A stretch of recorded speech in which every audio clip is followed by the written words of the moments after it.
Nawawi itu jenis Nawa asli. Daerah ini ya, daerah ketika usia 18 tahun nembe pindah ke Nawa. Imam Nawawi, tapi terkenalnya kan An-Nawawi. Oleh dikenali An-Nawawi, oleh An-Nawawi. Dua-dua. Itu Nawa.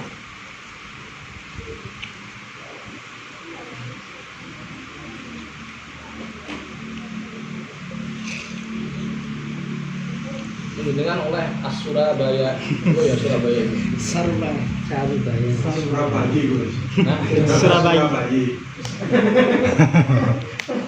Surabaya.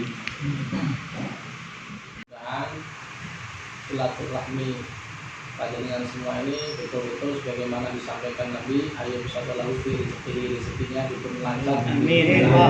Allah Subhanahu wa taala.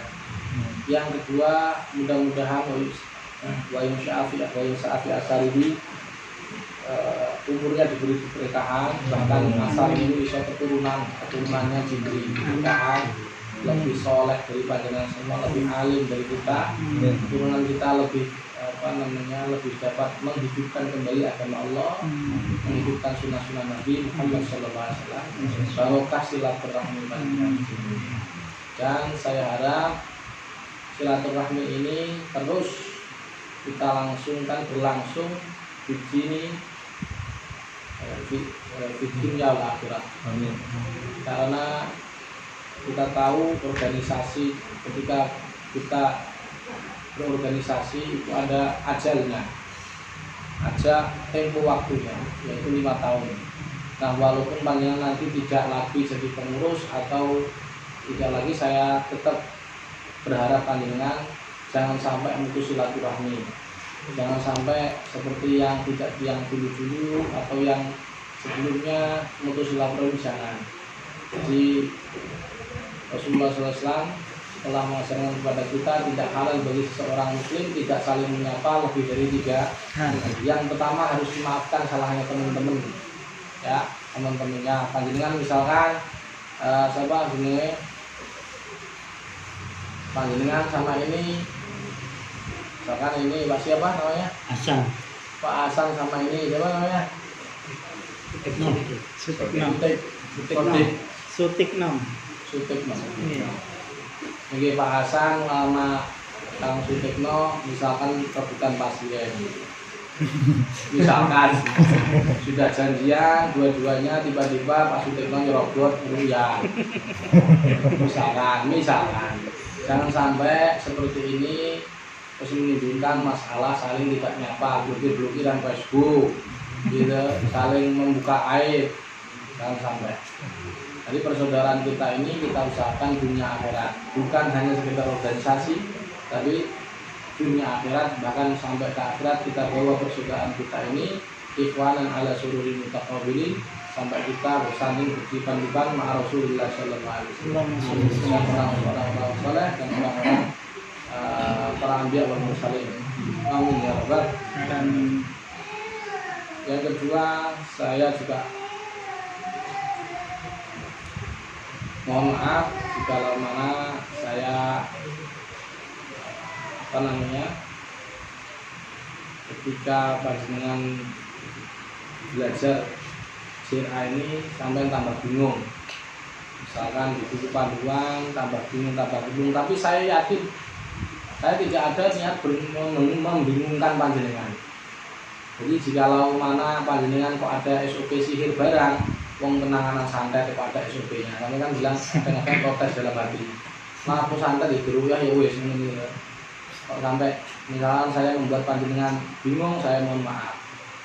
Tapi insya Allah sampai tidak akan bingung jikalau jam terbangnya banyak, sering jam terbangnya sering. Orang-orang bingung itu kadang-kadang sampai nggak bisa balikan modal itu karena nggak pernah. Saya yakin orang yang istiqomah man 'allama Allahu ma lam ya'lam.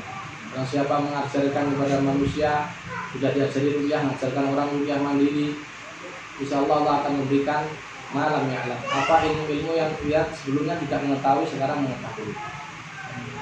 Itu apa namanya? mudah-mudahan ilmu yang panjenengan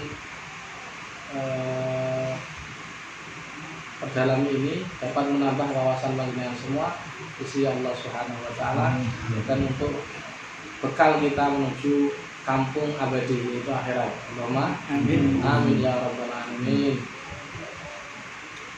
Ada beberapa hal yang ingin saya nasihatkan kepada diri saya sendiri, bukan kepada panjenengan, ke diri saya sendiri selaku Abdul Dhaif, sebagai hamba yang fakir. Yang pertama yaitu kuatkan ketakwaan kita kepada Allah Subhanahu wa taala. Dan sampai kita ini la haula wala quwata illa billah. Kita tidak hanya sekedar mengucapkan la haula wala quwata illa billah, tapi secara makna dapat terinternalisasi dalam diri kita, sehingga betul-betul kita tidak punya keyakinan yang selain Allah tidak ada daya upaya. Kalau sudah begitu, insya Allah doa kita itu selain mantap juga mustajab. Tapi jikalau kita itu masih ada keyakinan selain Allah, ada daya upaya dan kekuatan, saya mohon maaf, kadang-kadang kita bisa kepleset. Apa keplesetnya? Karena satu, kita akan takut kepada selain Allah. Contohnya misalkan kepada jin, kita jadi kuat takut kepada jin, kepada setan, kepada dukun. Apa efeknya? Kalau kita sudah takut pada jin, maka kita akan meminta kepada jin untuk bisa jadi memagari rumah, bisa jadi memagari pekarangan, bisa jadi untuk pesugihan, untuk mengkayakan kita, bisa jadi untuk menyehatkan keluarga kita, bisa jadi untuk obat apapun. Nah, hal itu terjadi karena kita terpleset bahwa kita lupa wala la haula wala quwata illa billah. Yang jaga kita Allah, keluarga kita Allah, yang memberi kita ar-razaq Allah, bukan khodam, bukan jin. Yang memberi kesembuhan kita Allah, bukan alam bawah sadar. Yang memberi kesehatan kita adalah Allah, bukan energi supranatural atau energi apapun lah, seperti ultraviolet atau apa enggak. Allah yang menyembuhkan. Maka kalau wasiat dari panjenengan sedaya supados tetap istiqomah menjaga tauhid dan keimanan kepada Allah Subhanahu wa taala. Pun antos duwe keyakinan sing kuatir kula nggih kepleset niku, kepleset niku tukang suwe-suwe bakulan apa? Jimat. Bakulan bidara, tongkat bidara. Ini bidara mengusir jin, kata siapa mengusir jin? Yang mengusir jin ini, yang ngomong tongkat bidara mengusir jin siapa? Penjual tongkat bidara. Cap nomor satu. Itu. Kalian begitu. Yang kedua, yang ingin saya sampaikan, yang ingin saya nasihatkan kepada diri saya sendiri adalah jangan sampai kita sering menghitung kelebihan setan. Kita tetap, karena kalau kita menghitung kelebihan setan, kita akan takut kepada setan. Kalau kita sudah takut kepada setan, lemah iman kita, dan kita juga menyelisihi Al-Quran. Kenapa? Karena kata Allah, kata Al-Quran, setan itu lemah. Tapi kalau kita takut kepada setan, menghitung kelebihan setan, maka kita akan berkeyakinan setan itu kuat. Kalau kita berkeyakinan setan itu kuat, menyelisih Al-Quran, inna kaida syaitan kana dha'ifa. Setan itu lemah. Padahal faktanya juga tidak ada yang membuktikan setan itu kuat. Apa buktinya? Contoh kopi. Taruhlah kopi air minum di depan sampean. Siapa yang kalian anggap di dunia ini jin yang paling kuat? Nirona itu panggil dia ke sini. Suruh guling kopi. Nirona itu guling kopiku. Tunggu sampai 1 jam. Bisa enggak? Yang arah bisa. Tapi kalau kalian takut pada jin itu, belum tenang dia. Bukti mereka lemah, hanya cangkir aja nggak bisa melintang, masa kamu buat dia ar-razaq. Kan begitu. Beda dengan istrimu. Coba sekarang panggil istrimu. Bu, kopi ini tolong diguyur ke muka saya. Bisa nggak? Bisa ya. Itu membuktikan bahwa kekuatan atau godaan wanita lebih kuat dari godaan setan manapun. setan sama istri gitu, si kuat istri, ngapain nggak minta tolong sama istri, malah minta tolong pada jin. Nah, tapi setan itu kuat itu, lampu saya mati loh. Lampu cuma satu, kamu heran kepada setan. Istri ini bisa matikan lampu semuanya. Betul? Meracuni kamu bahkan bisa kok. Betul nggak? Itu orang gumun terhadap setan itu karena dia sering bukan lebih cenderung lebih menghitung kekuatan setan, kelebihan setan. Maka jangan sering-sering menghitung setan, kelebihan setan. Hitunglah kelemahannya. Kamu azan, setan kabur. Kamu baca bismillah, setan kabur. Kamu sabar, setan kabur. Kamu bersyukur kepada Allah, setan kabur. Kamu tidak saling bermusuhan, setan kabur. Ojo kok pengurusnya punya nyanyian. Tak punya nyanyian. Kok setan? Jadi setan itu cuma sifat ya. Dan tidak perlu. Tidak perlu. Jadi kita menghitunglah kelebihan Allah Subhanahu wa taala. Allah yang Ar-Razzaq, Allah yang khairul Allah khairun hafidh, Allah Al-Hakim yang menjaga anak dan keluarga kita. Yang terakhir yang saya sampaikan, kalau rupiah jangan pengen sembuh. Yang tadi sudah saya sampaikan di basic.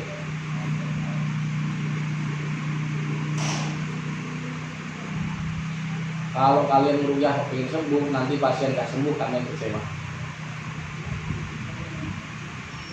Atau kemungkinan kedua, kalau kalian yang sembuh, ketika di rupiah nggak sembuh, kalian putus asa. Besoknya nggak mau rupiah lagi. Lalu bagaimana? Yang tepat adalah kalian kalau merupiah niatkan satu dakwah, ngajak orang untuk berbuat lebih baik.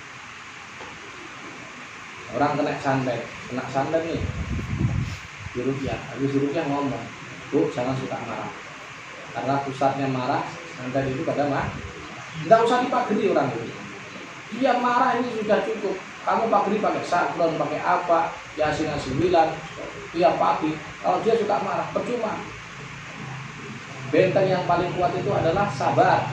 Yang kedua adalah sholat, pagari yang paling kuat. Sama tanya, Bu, sholatnya belum enggak? Biasanya belum. Maka yang tentu santai.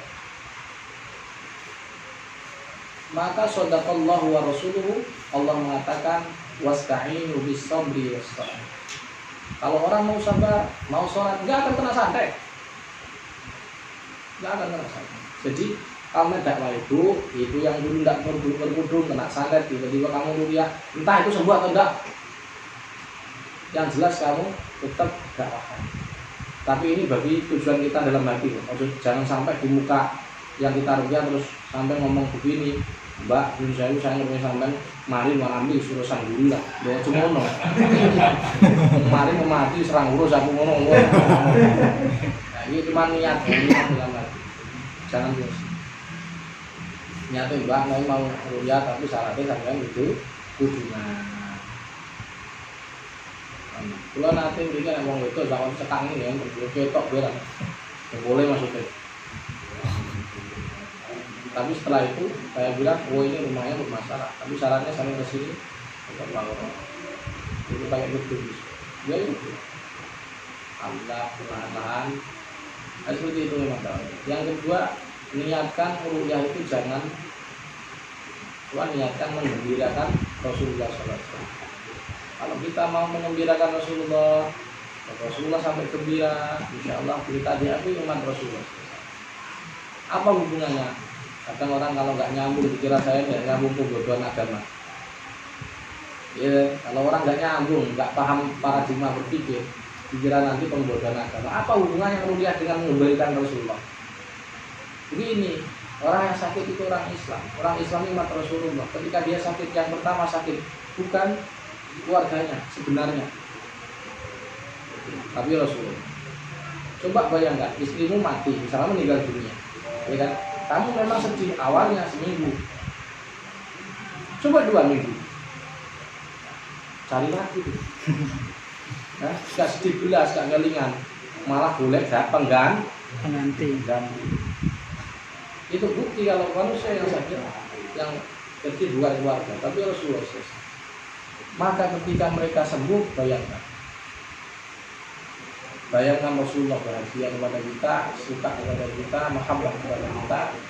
Kemudian kita berharap Rasulullah mensyafaati kita di yaumil qiyamah. Mudah-mudahan kita semua diberi syafaat Rasulullah SAW, diakui sebagai umatnya, dan diberi rezeki dapat melihat dan dapat meminum telaga Rasulullah SAW, dan bersama di sana bersama Rasulullah SAW, dan juga di mimpi kita di malam-malam kita. Semoga Allah memberi rezeki kita dapat melihat wajah Rasulullah Sallallahu Alaihi Wasallam sebaik-baiknya khairul bashar, sebaik-baiknya makhluk Allah, sebaik-baiknya manusia yang syi'ala qadami. Semoga Allah memberikan kepada kita agar selalu bisa bermahabbah, mencintai, meniru Rasulullah Sallallahu Alaihi Wasallam. Amin ya rabbal alamin. Shallu ala Nabi Muhammad. Allahumma shalli wa sallim ala nabiyyina Muhammad alaihi salam. Sholatan tadumu wa tuqa ilaih mamaral layali wa tulakawam. Allahumma sholli wa sallim ala nabiyyina Muhammad alaihi salam. Sholatan tadumu wa tuqa ilaih mamaral layali wa tulakawam. Allahumma sholli wa sallim wa barik alaihi. Yang dapat saya mohon maaf ya, masalah organisasi itu nanti ke pengurus harian. Jadi saya ini ranahnya ranah keilmuan saja. Insyaallah panjenengan semua sudah bisa orang kuto. Kalau orang sudah kuto itu kalian tertib lah, insyaallah lebih bisa daripada saya sendiri. Jadi langsung saya langsung kok. Tapi biasanya orang kuto ya coronanya disedihi. Kalau desa-desa yang kena corona soalnya rata di mall atau di bandara. Jadi mudah-mudahan pandemi kita ini juga segera diangkat oleh Allah Ta'ala. Dan kaum muslimin umat Rasulullah yang meninggal karena COVID-19 ini mudah-mudahan dicatat namanya yang syahid. Dan keluarga yang sabar dan yang dapat saya sampaikan buat yang bermanfaat.